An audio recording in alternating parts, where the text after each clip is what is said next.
Hello friends, मेरे digital class में आप लोग का बहुत बहुत फिर से नए सेशन में स्वागत करता हूं। तो चलिए सेशन को बढ़ाते हैं आगे।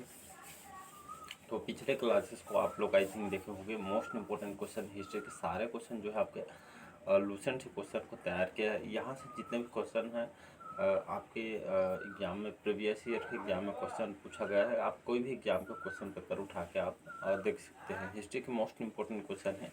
तो चलिए सेशन को बढ़ाते आगे। पहले बार है तो चैनल को सब्सक्राइब करके रख लीजिएगा ताकि नोटिफिकेशन आप तक पहुंच पाए। और मैं डेली बेस पे करंट अफेयर्स पढ़ाता हूं, तो आप डेली बेस पे करंट अफेयर्स भी आप यहाँ पे पढ़ सकते हैं। तो चलिए सेशन को बढ़ाते हैं। तो क्वेश्चन हमारा, किसने पेरिस की जो रॉयल एशियाटिक सोसाइटी की जो सदस्यता यहाँ इनको प्रदान की गई थी।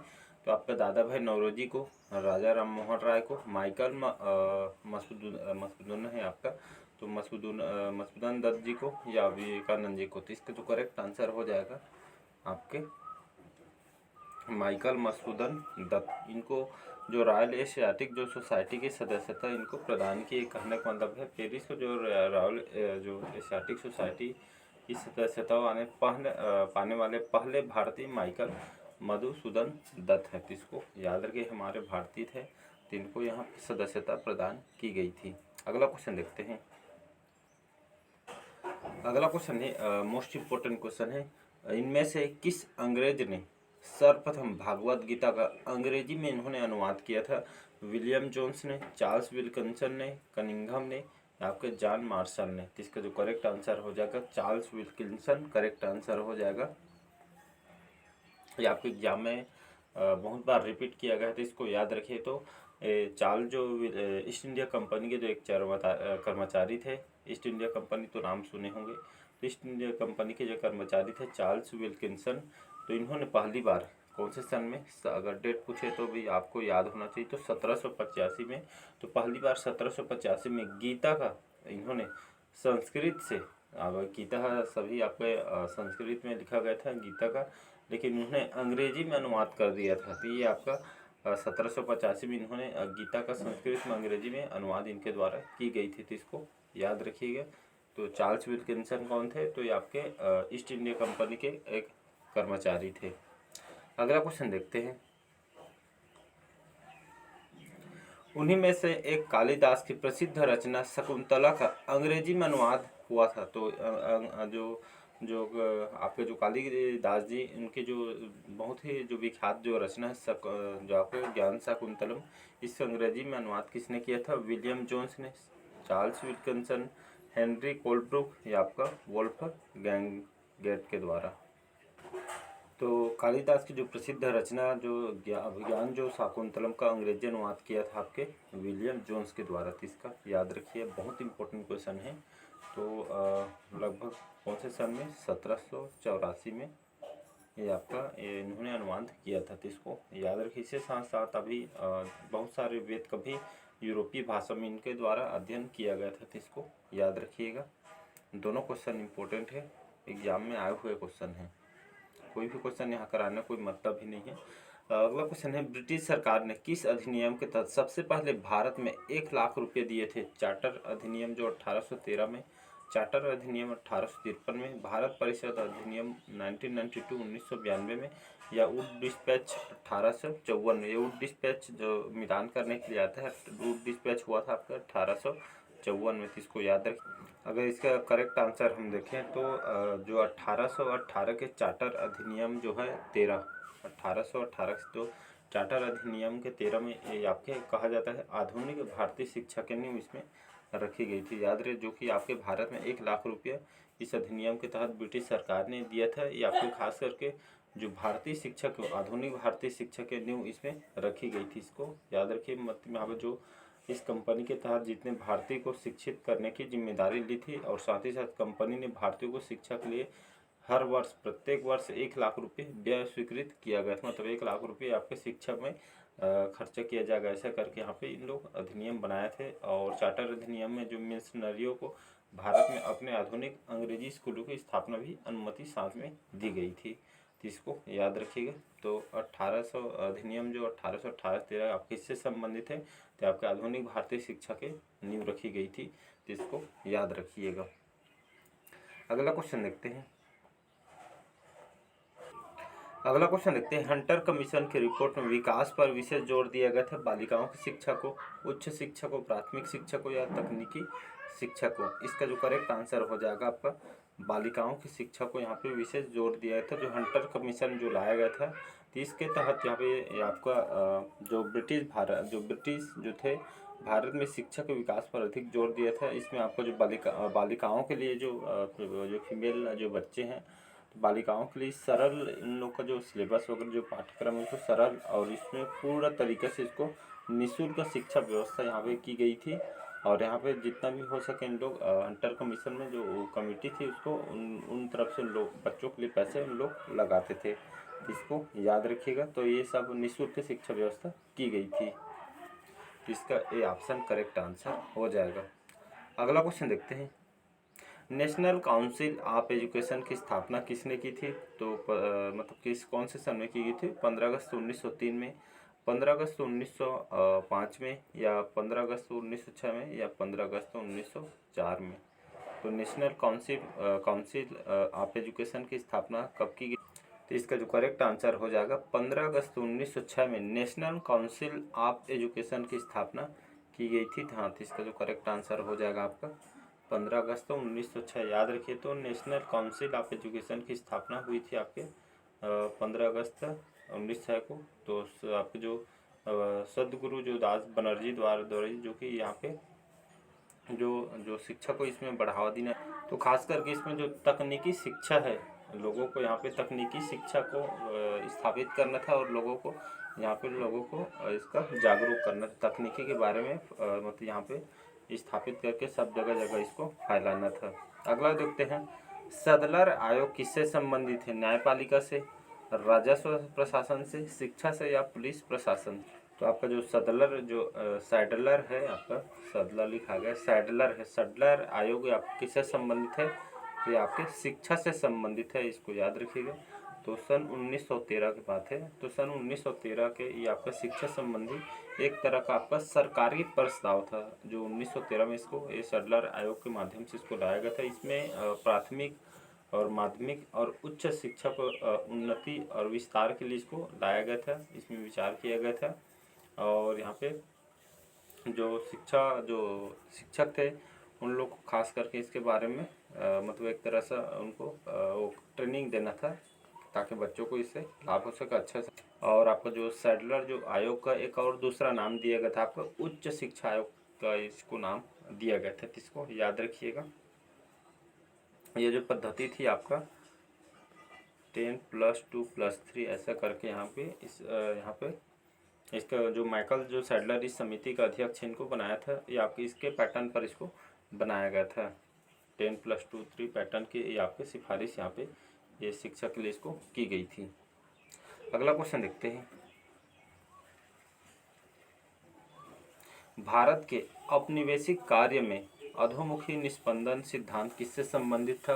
रेल, शिक्षा, सिंचाई, या गरीब हटाओ? तो इसका जो करेक्ट आंसर हो जाएगा, तो भारत में औपनिवेशिक कार्य में अधोमुखी निस्पंदन जो सिद्धांत ये आपका शिक्षा से संबंधित है। याद रखिए। तो शिक्षा के क्षेत्र में ये आपका शिक्षा जो है समाज में मतलब जितने भी जो गरीब वर्ण हैं, जिन लोग ग्रामीण अंचल में रहते थे, इसको सभी को खास करके इसको लोगों को जागरूक करना था। मतलब शिक्षा जो है आपके सामान्य लोगों तक भी पहुंचना चाहिए, ऐसा करके इसका इस सिद्धांत को इस हिसाब से इसको लाया गया था। अगला क्वेश्चन देखते हैं। भारत की समझौता नीति में फिल्ट्रेशन थ्योरी के प्रतिरूप थे चार्ल्स वुड, माइकल कार्डवालिस, या जेस मिल है? तो भारत की जो समझौता नीति में जो फिल्ट्रेशन थ्योरी क्या है इसको समझेंगे। तो ये आपके किसके प्रतिरूप थे? तो ये आपका मैकाले के प्रतिरूप थे। तो फिल्ट्रेशन थ्योरी क्या है? तो फिल्ट्रेशन जो थ्योरी थी आपके खास करके जो ईस्ट इंडिया कंपनी के द्वारा इसको लाया गया था, जिसमें आपका धोखाधड़ी, भ्रम जो सिद्धांत के माध्यम से जो भारत के जो थे लोग, आम लोग, तो भारतीय लोगों को अपने व्यवसाय के लाभ के बारे में शिक्षित करना चाहती थी। और इसी सिद्धांत के अनुसार ये आपका फिल्ट्रेशन थ्योरी को लाया गया था, जिसमें से इसके कंपनी के बारे में लोगों को शिक्षा करना था। धोखाधड़ी भ्रम के सिद्धांत के माध्यम से भारतीय लोगों को अपने व्यवसाय के लाभ के बारे में शिक्षित इनको बताना चाहती थी, खास करके जिसमें आपके इसके माध्यम से जनसाधारण तक यहाँ पे पहुँचाया गया था, मतलब लोगों तक यहाँ पे जानकारी देना था खास करके, तो इसको याद रखिएगा। अगला क्वेश्चन देखते हैं, किस काल में भारत में अंग्रेजी शिक्षा की शुरुआत की गई थी? तो Lord William Bentinck, Lord Hardinge, Lord Minto या लॉर्ड डलहौजी की। तो इसको याद रखें। तो भारत में अंग्रेजी शिक्षा की शुरुआत हुई थी किसके शासनकाल में? तो ये आपके एग्जाम में क्वेश्चन पूछा गया। तो इसका जो करेक्ट आंसर हो जाएगा लॉर्ड विलियम बेंटिक, इसका करेक्ट आंसर हो जाएगा। याद रखते हो ये आपका 1835। तो भारत में अंग्रेजी शिक्षा की जो शुरुआत है लॉर्ड विलियम बेंटिक के द्वारा शुरुआत की गई थी। कौन से सन में की गई थी? तो 1835 में की गई थी।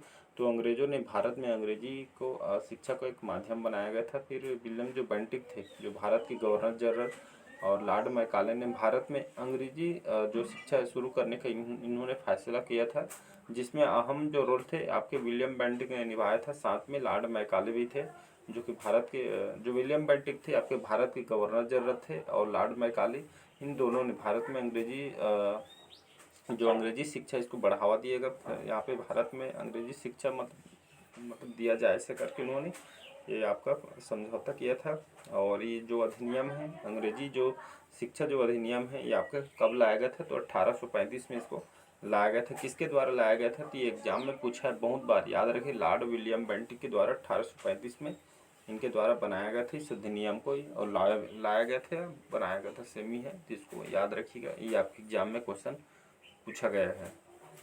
अगला क्वेश्चन देखते हैं, भारत के प्रथम 3 विश्वविद्यालय की स्थापना किस वर्ष हुई थी? 1857 में, 1858 में, 1859 में या 1860? तो इसका जो करेक्ट आंसर हो जाएगा सन 1857 करेक्ट आंसर हो जाएगा। तो इसका ए ऑप्शन हो। तो भारत में प्रथम 3 विश्वविद्यालय की स्थापना हुई थी। तो इसको याद रखिए, इसको क्या कहा जाता है, एग्जाम में क्वेश्चन पूछा गया है। तो भारतीय शिक्षा का मैग्ना कार्टा इसको कहा जाता है, इसको याद रखिएगा। तो सन 1857 में जो प्रथम 3 विश्वविद्यालय की स्थापना करते हैं, जिसको हम भारतीय शिक्षा का मैग्ना कार्टा इसको कहते हैं। और 1852 के जो चार्ल्स वुड के डिस्पैच के आधार पर, इसके आधार पर जो लंदन विश्वविद्यालय के उसको देखते हुए, उसी के तर्ज पर यहाँ पे ब्रिटिश ने भारत में 3 विश्वविद्यालय की स्थापना कहाँ कहाँ किया गया था? तो आपके पहला कोलकाता में, फिर आपके मद्रास में, मद्रास के बाद आपके मुंबई में। तो ये तीनों जगह यहाँ पे लंदन जो विश्वविद्यालय है, इसके हिसाब से यहाँ पे कोलकाता, मद्रास और बम्बई में स्थापना किया था। सन 1857 ईस्वी में इसको प्रारंभ किया गया था। इसको याद रखिए, जिसको भारतीय शिक्षा का मैग्ना कार्टा के नाम से इसको जाना जाता है, इसको याद रखिएगा। अगला क्वेश्चन देखते हैं, 32वां क्वेश्चन हमारा, सतत प्रयास से बॉम्बे में प्रथम महिला विश्वविद्यालय की स्थापना हुई थी। दयाराम गिनमुल के द्वारा, डी के कर्वे के द्वारा, रमाबाई या महादेव गोविंद रानाडे के द्वारा। तो इसका जो करेक्ट आंसर हो जाएगा आपके, तो भारत में पहले विश्वविद्यालय की स्थापना हुई थी बॉम्बे में, आपके किसके कार्यकाल में? ये आपकी स्थापना हुई थी डी के कर्वे के द्वारा। तो इसको याद रखिएगा, डी के कर्वे के द्वारा। तो सन 1916 में, 1916 में, तो 1916 में डॉक्टर जो कर्वे, इनको केशव कर्वे कहा जाता है, इनको महर्षि कर्वे के नाम से भी इनको जाना जाता है। तो ये आपके महिला जो अधिकारिता जो संस्थान की यहाँ पे जगह, यहाँ पे जिसका नाम भारतीय महिला विश्वविद्यालय रखा, जो आपके मुंबई महाराष्ट्र में अभी भी स्थित है। इसको याद रखिए, जब इसको वर्ष 1958 में महर्षि कर्वे द्वारा भारत रत्न इनको दिया गया था। तो इसको याद रखिए, इस काम के लिए इनको दिया गया था।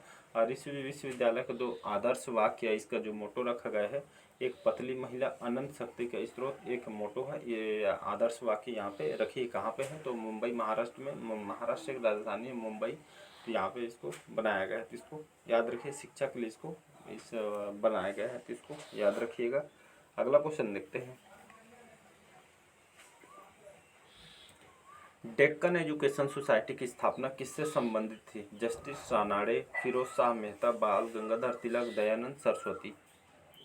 तो डेक्कन एजुकेशन सोसाइटी की जो स्थापना किसने की थी, कौन से सन में की गई थी, किससे संबंधित है, तो ये आपके बाल गंगाधर तिलक, याद रखिए। तो बाल गंगाधर तिलक द्वारा स्थापित जो डेक्कन एजुकेशन सोसाइटी एक संगठन है जो आपके कहाँ पे स्थित है, तो ये आपके महाराष्ट्र के पुणे में स्थित है। और ये आपके 43 शिक्षा यहाँ पे प्रतिष्ठान इसमें चलता है, तो इसको याद रखिएगा।